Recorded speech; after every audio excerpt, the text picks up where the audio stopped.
167 million people will be obese by only 2030. Now, will you be one of them, or somebody that you know, will they be one of them? Now, I'm going to give you two scenarios here to think about. And I want you to close your eyes and think about this for a second. Put yourself in this position. You are bedridden. You're bedridden. You can't do anything. You can't leave the bed. Maybe you're in a hospital. Maybe you're at home. Maybe you're in a retirement home. However, you cannot leave that bed. But I'll give you $10 million for that inconvenience. $10 million. You can do whatever you want. You can travel around the world. You can leave that room, but you cannot leave that bed. So you'll have to be fed while you're in that bed. You'll have to be cleaned. You'll have to be dressed. You cannot leave that bed, but you've got $10 million for that inconvenience. Or scenario number 2 is that you can leave that bed. You can be in good health. You can have your job. You can spend time with your family. You can travel overseas. But the caveat is that you have to exercise every single day. Don't have to work out, but you can exercise. Could be yoga, could be walking. And you have to eat healthy for the majority of the time. So which option would you take? If you would choose option 1, being bedridden, put your hands up. Option 2, that you have freedom, but you don't have that $10 million, put your hands up. I'm very glad that you're not greedy, but you've chosen option 2. Think about this. What do you do, though, in every aspect of your life? Think about that for a second. Do you prioritize your health? Or do you prioritize your work?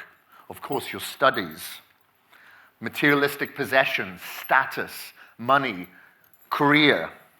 What do you choose? What do you prioritize every day? Now, there's nothing wrong with focusing on your career and materialistic possession, maybe your dream car, dream house. However, it shouldn't be for the sacrifice of your health. That's what we do every day. A lot of us are doing it. That's why we have alarming numbers here. So, you have those two choices. Glad you chose one. Now make the commitment to prioritize your health so you don't walk towards that bedridden state where you have no choice, but you've got all the money that you work for. So, on a daily basis, we need to focus on our health, on meditation, slowing things down. But India has already become the diabetic capital of the world. 17% of the world's population of diabetic patients are currently in India. 17%. Think of all the countries around the world, and we make up the majority of those numbers. 17% now, which is 80 million, will soon become 135 million, which is projected by 2045. Think about that. If you don't know somebody right now who is diabetic, you soon will. It could be you if you do not prioritize your health. Now, what is the point of being in this earth or on this earth if you don't have your health? You have to prioritize it. So one of the issues that we have is that we run too fast at life. We have too many things that we're trying to accomplish. We're walking or running at life way too fast, thinking that we're going to get more done, when in fact we get less done. So if you think of Cyrus Mystery, he lost his life because of a car accident, because that car was speeding. I'm sure you may remember the global financial crisis in 2008. I certainly do. I had to foreclose on a couple of properties. And then the tech industry, we see that last year, everybody was over-hiring. They were working too fast at scaling. And then this year, we see hundreds of people being fired daily, thousands being laid off by these same companies. And then because we're rushing, we're trying to get more done, we're missing meals, We're avoiding exercise, and we're eating fast food because it's convenient. We miss meals, and then we eat fast food because it's convenient. So is that healing your life? Is that healing your future? Or is it harming it? Every single day you need to make these decisions. Do you want to harm your future, or do you want to heal it? Oops, go back. So I want to introduce to you the speed formula that I advise my clients to live by, okay? Where the speed formula is all about slowing things down and prioritizing things, such as sleeping early. How many of you, hand on your heart, sleep before, say, 9:30 in the evening? Hands up. I guess it's just me and you. It's just two of us. I know that being in India, I've got a lot of Indian clients, and the one thing that I struggle with my Indian clients is getting them to bed early, so I get it, I understand. Like, I get people calling me up and saying, hey, do you want to meet up for a coffee at 9 o'clock in the evening? I've already been in bed for an hour and a half. So the problems with staying up late, think of our ancestors. Our ancestors would go to bed after sunset or after the campfire has gone out, the candle's gone out, etc. We have artificial lighting today. We have screens. We have our phones that is penetrating our retina, keeping us awake, raising cortisol levels. And we're staying up later. When our cortisol levels are up higher later in the evening, when we should be releasing our body's natural melatonin levels, we're becoming insulin resistant, which leads to diabetes. It makes it very difficult for us to burn fat and build muscle. If we're not sleeping early in the evening, we're not able to detoxify our brain, which is good, obviously, for mental clarity, short-term, but long-term brain health.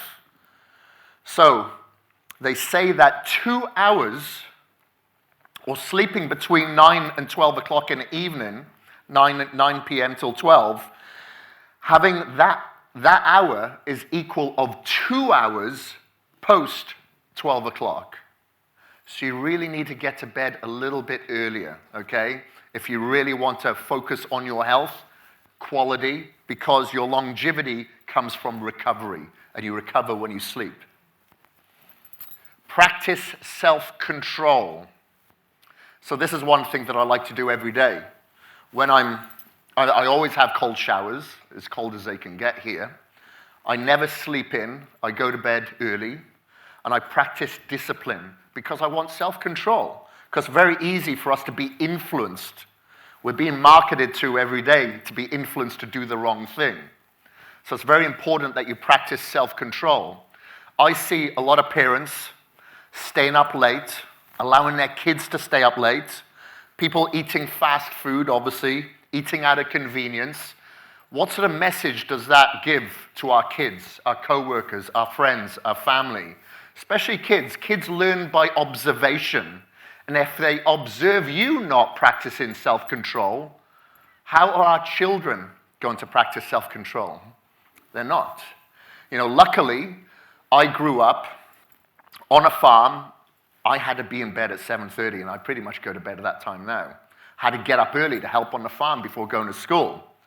And I see my sister does that right now with her kids. They're in bed at 7:30, and they've got energy to burn. They're happy, they're productive. So think about that. If you're staying up late, what are your kids observing? How are they going to grow up? And then exercise regularly. I have a lot of people, especially in this day and age, students, workers at a desk, they don't get to exercise. So they're coming to me with back problems, frozen shoulders, all sorts of issues, blood clotting, and of course, diabetes, obesity. There's certain things that you can do even if you are working from home. I work from home. Luckily, I have a treadmill desk. But if I'm not, then I'm going to make sure that I get my steps in throughout the day, at least 10,000. But there's certain exercises that you can do right now. So, for instance, squats. Everybody can stand up. Actually, everybody stand up right now. Stand up and then sit down. Stand up and then sit down. You can do that at your desk. You can do 30 of them every hour. 20 of them every hour. If you're embarrassed to do that in front of your coworkers, go to the toilet and do some toilet squats. If I'm on a long-haul flight, I will always take the aisle seats because I'm drinking a lot of water, but I'm going to the toilet as well to do some toilet squats. Keep moving, especially when you're in a pressurized cabin. So that's something that you can do. Twists. Just keeping your hips straight and twist, and it's great for skin as well. If you've lost a lot of weight or if you need to lose a lot of weight, it'll help with collagen and elastin production. And then you've got jog on a spot, knee-ups. There's all sorts that you can do. There's no excuse. Don't justify those excuses. Make the commitments. Even if it's not for aesthetic purposes, it's for health purposes. Providing blood flow around the body, strengthening your heart, blood flow to the brain, so you're a little sharper. And then eating the right foods at the right times. Now, I've put ancient India here because if you think back to our yogis in ancient India, they would eat a lot of raw fruits, raw vegetables, and they lived a very long and healthy life. How many of you today make sure that you have fruits and vegetables and salads as the majority of your meals? Hands up. Good, we're looking at about 50% here. So unfortunately, a lot of the food that is out there is not fit for human consumption, really, in the long run. It's marketed as such. Maybe it's fortified with vitamins, fortified with calcium, but the more natural food that you can consume coming from nature, the better it is for you. So I encourage you to have plenty of fibrous vegetables. So think of the rainbow on your plate. Having a lean form of protein, whether it's veg or non-veg. Having salads. When you're having your complex carbohydrates, say your breads or your oats or your rice, that's absolutely fine in moderation. Just don't have it after sunset, because your body's just going to store all that energy. And if you think about it as well, in ancient India times, we'd never eat after sunset because the body would store it all. Our cortisol being higher, we want to, like I said, release melatonin. And you could fast during the night. It's absolutely fine. No need to be eating at midnight. Like I've seen people order pizza at 1 a.m. It's insane. That's not going to feed your future or fuel your future. And don't think about it as just body health. It's brain health as well. And D in the SPEED formula stands for drink more water. You've heard that water is life, which is absolutely true, because our body is made up of at least 70% fluid. 70%. So a lot of the time, if I have a client that is down in performance, it's not because they didn't sleep well that night or they didn't eat well. Majority of the time is because they weren't hydrated. We think of having coffee and tea as being hydrated. That actually has a diuretic effect because the caffeine has a diuretic effect. So that could dehydrate you. So you need to drink plenty of water. If you want to have better brain function, ensure that you don't have cramps or headaches. If you want to ensure that you feel better about yourself, you're going to drink more water. Now, you don't have to drink so much at the end of the day. Try to front load it. But I encourage people, especially here in Mumbai, which is a hotter, more humid climate, to drink close to 1 gallon of water a day, dependent on that person, the individual, how active they are. But roughly about 1 gallon of water a day. So, if you think that you're drinking enough, you probably aren't. And it's going to help with muscle contraction and relaxation as well. It can actually help with your sleep as well, because sometimes your sleep disturbances come about by the brain waking you up to say, drink more water, but you don't understand the signals. I always say to my clients, never wait till you're hungry. You could be going through malnutrition. Never wait until you're thirsty, because you could be already going through dehydration. I'm not saying that you should have an overabundance of fluid or food, but in the right amounts, little and often, throughout the day. So, as I said, you need to slow things down a little bit. Unfortunately, most of us are in a sympathetic dominant world. So we have anxiety, we have stress, We're trying to get things done really, really quick. Now, that's not very good for our health, definitely not heart health. So we want to be in a more parasympathetic state, dominant day. So think about meditation. You know, we're in India. Meditation, yoga was born. Then we should practice that morning and night, slow things down. Be conscious and be present within our conversations. So if we're eating a meal, for instance, we should be in a rest and digest state. Why do you think sometimes we wolf down a meal and we're not even satisfied? We're still hungry. Well, it could be because that meal wasn't nutrient dense, it was calorie dense, but a lot of the time is that we're not acknowledging that meal. We're anxious, we're stressed, and we're not able to properly digest it. So I always say, put down the phone. You shouldn't be scrolling, you shouldn't be reading, you shouldn't be watching a screen when you're eating. You should just be in appreciation and in presence while you're eating that meal. Put the fork down in between meals so you're able to adequately digest and not crave more and then mindlessly eat. No phone upon waking and sleeping. So the phone sometimes is controlling us. We're not controlling it. We wake up, we have to check the messages. We're in that fight or flight response.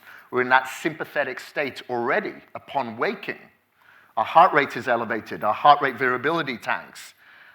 That's not good for our health. So I always ask people, for the first 30, 60 minutes upon waking, don't switch your phone on. It definitely shouldn't be in your bedroom. It should be on airplane mode if it is, or switched off. And same before bed. You should be relaxing, chilling out, maybe meditating, reading a book, not scrolling on your phone. Because the phone will give you that dopamine fix of responding, online shopping, ordering. And also the blue light penetrating your retina is releasing dopamine and it's preventing serotonin and melatonin to release. So definitely not good around bedtime. And then breath work. I see a lot of people here doing breath work, but not enough. That can really help with brain clarity, help with being present with yourself and connected with yourself instead of connected with the device. I'm sure we're all guilty of it. And then to make the change that I'm encouraging you to do, please hold each other accountable. Think of your do's and don'ts. So you want to do, let's say, 3 things to be more emotionally, physically, spiritually connected with someone else. And then maybe think of 3 don'ts that are currently taking away the future of your health. Write them down, start making commitments. Weekends included, not just Monday to Friday. Celebrations sometimes included as well. So maybe you should seek a mentor, a guru. Go to a yoga center. I've done Vipassana, 10-day silent retreat, where these people can help guide you. They can help mentor you, help you be the change that you want to be. Because we all need motivation, we all need encouragement, we all need accountability, and we need to put our sincerity on the line by being transparent. So tell as many people as you can of your goals so they can hold you accountable and you can hold them accountable. So that is my talk completed. Thank you ever so much for having me today. Really appreciate you.